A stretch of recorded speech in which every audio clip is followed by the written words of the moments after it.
Sup, bad boys? I got another unfiltered review for you this week. Today we're going to be talking about this new rom-com anime called Hokkaido Girls Are Super Adorable. Kawaii. It's bad. Anime. Bruh.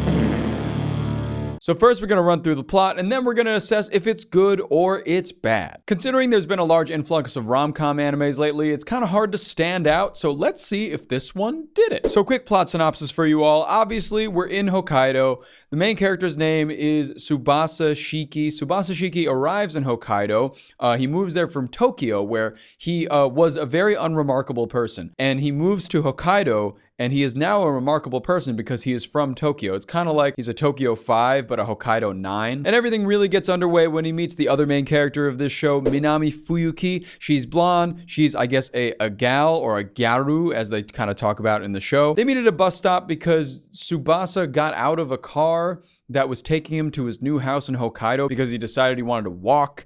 And then he realized that his house is actually miles away. So he instead was waiting at a bus stop for a bus to come and hopefully take him to his new home in this winter wonderland known as Hokkaido. He meets Fuyuki at that bus stop. I meant bus stop. And instantly there's this connection. He's from Tokyo. She's really fascinated by that. She's from Hokkaido. He's really fascinated about that. So, they go together like bread and butter. And of course, she speaks in a Canadian accent the whole time, which is absolutely hilarious. And this show is really all about the Fuyuki-Tsubasa dynamic. Essentially, she wants to show him everything to do in Hokkaido and what life is like in Hokkaido, aka winter. And by proxy, he's kind of showing her and telling her how he was brought up and how he lived in Tokyo, how his bento looks comparatively to her cup of noodles. There's kind of some classism in this show because Tsubasa is just apparently very wealthy and very loaded, lives in a really cool looking house, but he just has no idea how wealthy he is because I guess everybody in Tokyo is quite wealthy if you're able to live in the city. In Hokkaido, at least Fuyuki sees him as some kind of rich kid, which he totally is, but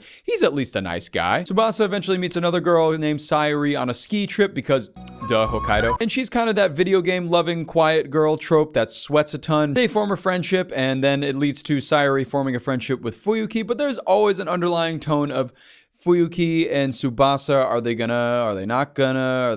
They almost kind of do it in an igloo at one point. They're both moaning. It's kind of weird. But let's talk about the verdict here. What's so good or bad about it? Well, let me tell you what's really good about it first. I've noticed that I'm talking rather dismissively about this show, but it is super funny. It's really hilarious, and it hits on a lot of those rom-com tropes, but it does it really, really well. And it's not overly sexual. I feel like a lot of these shows run the risk of doing that consistently, and, that's not exactly my cup of tea. I think it's better to just present some characters that I would care about, and, eventually, if there's some intimacy, would love to see it. It just depends if it's in the character's motivations or not. Like, there's a scene where Tsubasa goes over to Fuyuki's house like a day after meeting her, and she's like, hey, let's watch a movie. She puts on this really romantic-esque movie. Tsubasa's sitting on the floor because he's worried that he's probably going to get a stiffy. And eventually there's a sex scene during the movie, and he's all like nervous on the ground, and she starts moaning on the couch, and he can't really see her over there. So he's like, is she like touching herself right now? Is she like over there? But it turns out she's just asleep, and she just moans when she sleeps or sleep talking, but like sleep moaning. Instant comedy. So funny. So it's quite funny. It's quite charming. It has all the elements you would really want in a rom-com like this, but there is a problem, or maybe an eventual problem. The only problem that I could really see here is that the well kind of runs dry with the novelty of, Tsubasa just showed up in Hokkaido and he's really new to the place. Once he kind of learns everything, or once Fuyuki kind of just shows him around and teaches him everything, what else is there going to be? I mean, their relationship is very much built on kind of experiencing these new things for him and her learning about him. But what's going to happen when he kind of figures out what Hokkaido is all about? And will that happen in the first season, or is that going to take a few seasons?